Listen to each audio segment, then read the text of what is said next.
वारे बिहार की शिक्षा व्यवस्था और वारे बिहार के सर्वे सर्वा नीतीश कुमार। क्या शिक्षा के बेहतर इंतजाम किए हैं? बिहार में स्कूल तो खोल दिया, स्कूल को +2 की मान्यता भी दे दी, बच्चों का दाखिला भी हो गया, लेकिन सरकार ने स्कूल में पढ़ाने के लिए शिक्षक ही नहीं दिए। यह है बिहार के बेटा का राजकीय उच्च माध्यमिक विद्यालय, जहां स्कूल में एक भी शिक्षक नहीं है। ये स्कूल बिना टीचर के चलता है, जिसके कारण बच्चों का भविष्य अंधकार में डूबता जा रहा है। बच्चों के एग्जाम नजदीक आ रहे हैं, लेकिन पढ़ाई लिखाई पूरी तरीके से चौपट हो चुकी है। लेकिन नीतीश सरकार और उनके अधिकारी अपनी आंखें मूंदे बैठे हैं।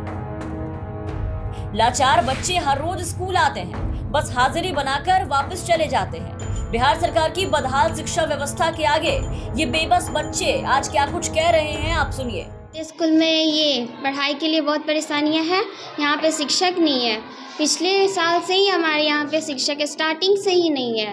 शुरुआत से ही यहाँ पे हम लोग सिर्फ आते हैं और अटेंडेंस बना करके चले जाते हैं, ताकि हम एग्ज़ाम में बैठ सके, 75% मेरा परसेंटेज हो सके।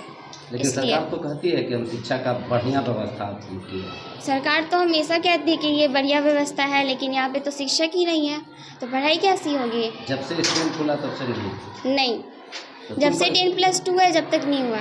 आया ही नहीं है? नहीं, एक भी शिक्षक नहीं है। परेशानी है कि कोई टीचर नहीं है, 9th 10th कोई क्लास की नहीं है। बस ये परेशानी है। और टीचर नहीं है तो हम लोग पढ़ते नहीं हैं, पढ़ाई नहीं होती, आते हैं स्कूल और अटेंडेंस बना के चले जाते हैं घर जाकर कुछ टाइम के बाद जाते हैं ट्यूशन। बस सर पे मैट्रिक का एग्जाम है, कैसे पास करेगा? ट्यूशन पढ़ के। यहाँ सिर्फ हाजिरी बनाने आते हैं? हाँ, ये वही होवे करता है, टीचर है ही नहीं कोई। क्लास में कोई टीचर नहीं है और ना मास्टर भी है। कोई मास्टर भी नहीं? नहीं। कैसे पढ़ती हो तुम? कभी कदार कोई आ जाता है, ज्योति मैम या कोई भी, और न तो नहीं पढ़ाई होता है, हाजिरी बनाते हैं और चल जाते हैं। कैसे पढ़ोगी? मैट्रिक का एग्जाम देना है तुमको। कोचिंग कर देखेंगे, फर्स्ट डिवीजन से पास होने के कर देंगे। स्कूल के प्रिंसिपल ने बताया कि 2016 में इस विद्यालय को 10वीं की मान्यता मिली, उसके बाद 2018 में 12वीं की मान्यता मिली। सरकार ने यहाँ स्कूल तो खोल दिया, लेकिन शिक्षक की नियुक्ति इन क्लासों में आज तक नहीं की गई। विभाग को कई बार इसकी जानकारी दी गई, गुहार लगा करके हर कोई थक गए, लेकिन विभाग अभी तक इस स्कूल में शिक्षक की नियुक्ति नहीं कर पाया। 16 में 10 तक का हुआ और 18 में +2 की मान्यता मिली। जो पुराने प्रभारी हमको बता के गए हैं वैसा चिट्ठी भी है। तब से यहाँ पर में अभी तक हाई स्कूल के टीचर नहीं आए हैं। एक भी टीचर नहीं है? एक भी टीचर नहीं है। कितने वर्षों से टीचर नहीं है? शुरुआत से ही, जब से इसकी मान्यता मिली तब से नहीं। यदि बच्चों को सही ढंग से नहीं विद्यालय में मिलेगा तो कहीं न कहीं तो पढ़ने के लिए जाएंगे ही, शिक्षा तो लेना है। सिर्फ सरकारी सुविधा और राशि के लिए बच्चे विद्यालय आ रहे हैं? नहीं, शिक्षा के लिए भी आते हैं। तो टीचर ही नहीं है और यहाँ इसकी कमी है। 8th और 9th का पढ़ाई कैसे होता है? बच्चे अटेंडेंस बना के चले जाते हैं, क्या वजह है?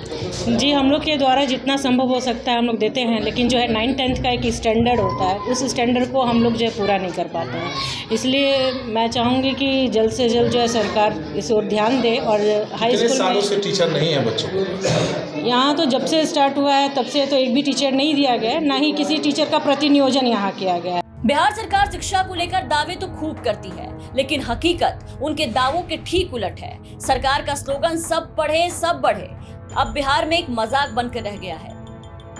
शिक्षा को लेकर भले ही सरकार लाख दावे कर ले, नीतीश कुमार लंबी लंबी मंचों से हाँक ले, लेकिन उनके ये सारे दावे हर बार खोखले साबित हो जाते हैं। बिहार शिक्षा व्यवस्था को लेकर के हमेशा से सुर्खियों में रहा है। बात चाहे परीक्षा के नतीजों की हो या फिर नकल की तस्वीरों की या स्कूल में व्यवस्था की बदहाली की, किसी न किसी तरह नीतीश सरकार की शिक्षा व्यवस्था हमेशा से खबरें बनती हैं, सवालों के कटघरे में खड़ी हो जाती है। ऐसे में सवाल ये उठता है कि आखिर सब पढ़े सब बढ़े का नारा किसके लिए है? मनोज सिंह की रिपोर्ट, बिहार तक।